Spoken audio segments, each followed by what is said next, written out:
수욕 석굴과 실크로드의 약탈자들.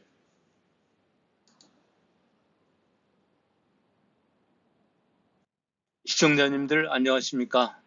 날씨가 점점 추워지고 있습니다. 오늘은 무엇을 보러 갈까요? 현장 법사는 고창에서 3개월가량 체류했습니다. 그는 고창에서 가까운 투욕 석굴 사원에 갔었을 가능성이 높습니다.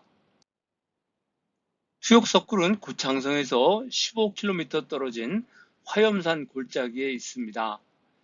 고창의 호족들이 다투어 이 골짜기에 석굴을 조성했습니다. 투욕 석굴 사원은 2010년경부터 발굴 조사를 했고 최근에야 개방해서 사람들이 잘 모릅니다. 불교사에서 획기적인 변화가 보이는 사원인데 그 이야기는 다음 시간에 하기로 합니다. 투욕 석굴에는 19세기 러시아인이 많이 다녀갔습니다. 그것은 영국과 러시아가 중앙아시아의 패권을 놓고 벌인 그레이트 게임과 관련이 있습니다. 직접적인 군사적 충돌은 없었지만 아프가니스탄, 페르시아, 티베트, 신강 등지에서 군사적 긴장과 외교적 갈등이 이어졌습니다.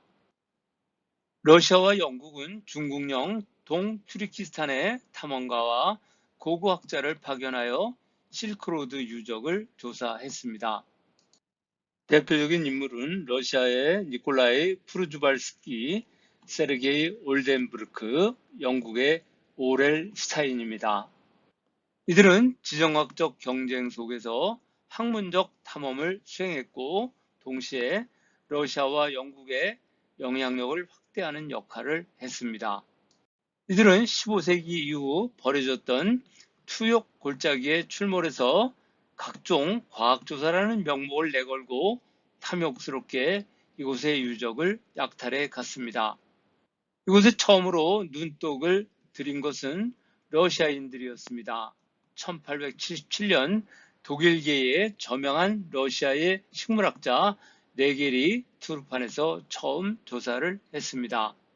탐험 중 그는 중국 투르판 지역에 위치한 불교 순례지이자 고고학 유적지인 투욕 석굴을 발견했습니다. 1893년 러시아의 로볼로프스키 코즐로프가 투욕 유적에서 불교 벽화가 그려진 수많은 고대 석굴들을 발견했습니다.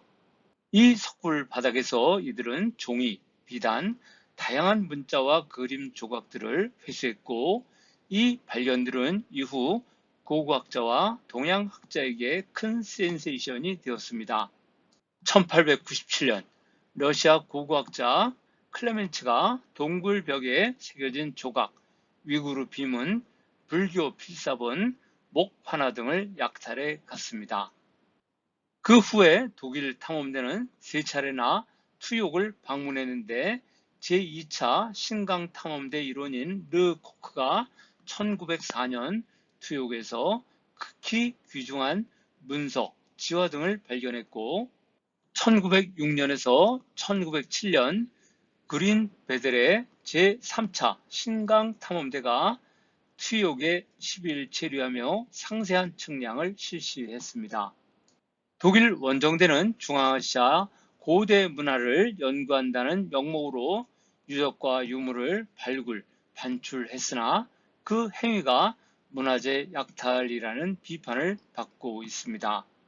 1907년과 1914년 영국의 스타인도 2차례 투욕을 방문해 유적을 측량 정리하고 한문, 위구르문 사본과 벽화를 반출했습니다.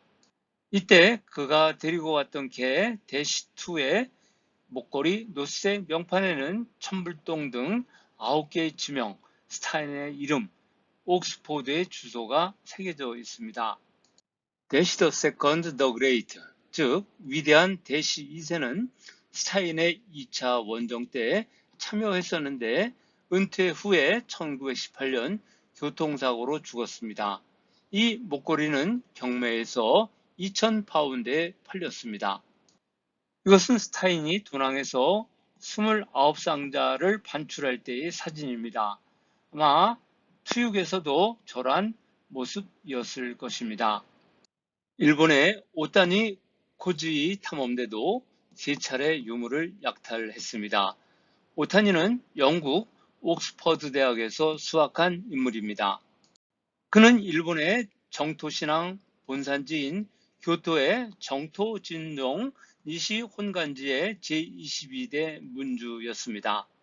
오타니는 스웨덴 탐험대, 즉 스벤 헤딘의 자극을 받아 27세 때 귀국길에 부하 승려들과 1차 탐험부터 1914년까지 3차례의 탐험을 했습니다.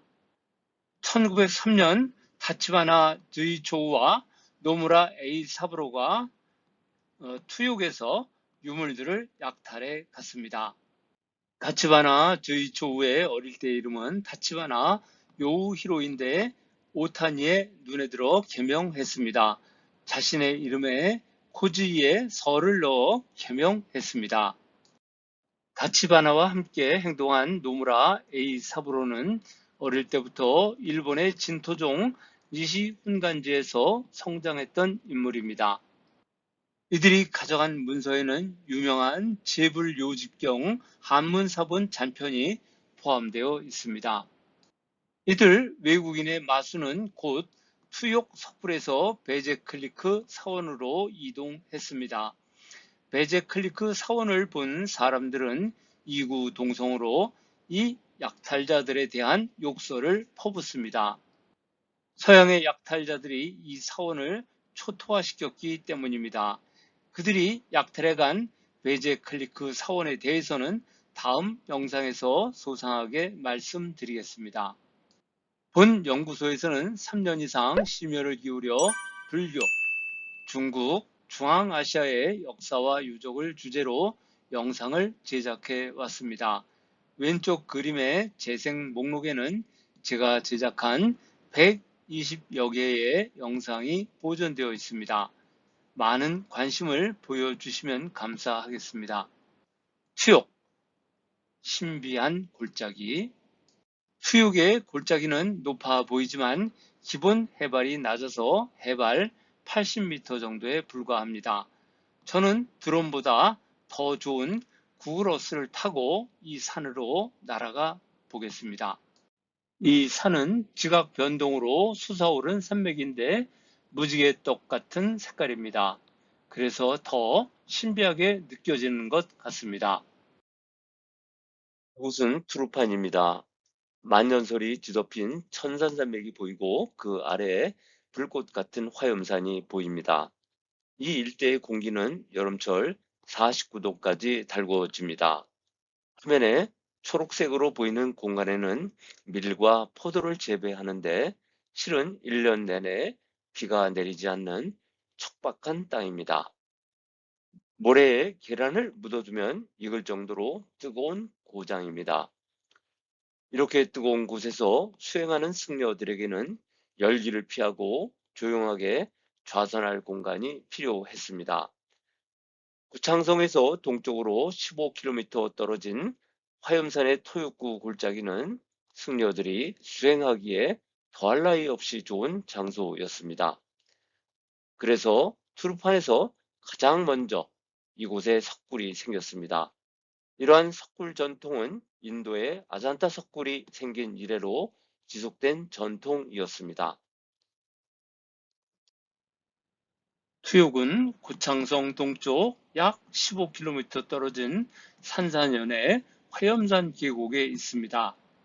투욕은 위구르어로 절로, 불통의 뜻으로 통행할 수 없는 골짜기라는 뜻입니다. 오늘 영상에서는 화염산에 조성된 2개의 석굴 가운데 좀 더 빨리 조성된 투욕 석굴로 가보겠습니다. 화염산은 지각운동으로 솟아오른 산입니다. 화염산 북쪽에는 천산의 눈 녹은 물이 고이게 됩니다. 화염산 북쪽에 고인 물이 흘러내리면서 많은 골짜기가 생겼습니다. 투욕은 그러한 골짜기 가운데 하나였습니다. 수욕 골짜기 앞에는 흘러내린 물이 만든 부채꼴 모양의 선상지가 형성되었습니다. 저 멀리 고창성이 보입니다. 수욕의 절벽에는 석굴을 파기에 좋은 장소가 있었기에 고창국에서는 전력을 기울여 불교 성지를 조성하기 시작했습니다. 수욕 협곡은 양쪽 절벽이 가팔라서 석굴 굴착에 적합한 천연의 절벽을 제공했습니다. 동시에 협곡 내의 수원과 오아시스는 승려들이 생존할 수 있는 조건을 제공하여 석굴군이 장기적으로 지속될 수 있게 했습니다. 여기에 설립된 사원을 정곡사로 불렀는데 이는 토하라문으로 석굴이라는 뜻을 가지고 있습니다. 수욕에는 절벽 사이로 하천이 흐르고 모두 157개의 석굴이 마주보고 있습니다. 이 그림은 수욕골짜기 서쪽에 조성된 석굴군입니다. 북쪽으로 점점 좁아지는 산속으로 들어가면 비경 같은 색상의 바위들이 나타납니다. 그곳에 투욕 불교 사원들이 자리 잡고 있습니다. 골짜기에는 100m 거리를 두고 석굴들에서 독경 소리가 은은하게 흘러나옵니다. 독경 소리가 안개처럼 퍼졌을 것을 생각하니 장엄한 느낌이 듭니다.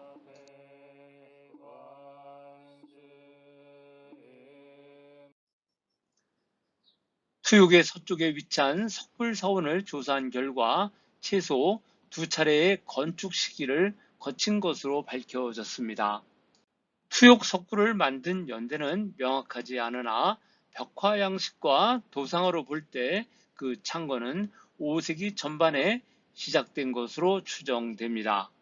석굴사 개착은 서기 6세기 중엽 이후 국시 고창국 시기, 즉 499년에서 640년의 전성기에 들어갔습니다. 제2단계는 10세기 후기부터 14세기 후기까지의 위구르 고창국 시기입니다. 그 후 15세기에 점차 폐기되었습니다. 투욕 석굴은 장기간 여러 민족이 건설하고 사용했기 때문에 다양한 문화가 교류되었음을 입증하는 각종 유물이 출토하고 있습니다. 이처럼 투욕 석굴은 1000년이 넘는 장시간 동안 고창왕국 통치자와 불교도들이 차례로 개척하여 형성된 것입니다. 그러나 1000년의 번영을 누렸던 투욕의 석굴은 이슬람이 들어온 후 파괴되기도 했고 무너졌거나 모래에 묻혔습니다. 석굴 내부로 들어가 보지요. 석굴은 산의 경사면을 수직으로 절개한 후 수평으로 석굴을 파 들어가는 방법을 사용했습니다. 좌측 하단에 66호, 67호, 68호 석굴에서 볼 수 있듯이 예배 공간, 생활 공간, 창고 등 다양한 석굴들로 구성되어 있습니다. 세계 석굴의 발굴 이전 사진인데 무너진 모습입니다.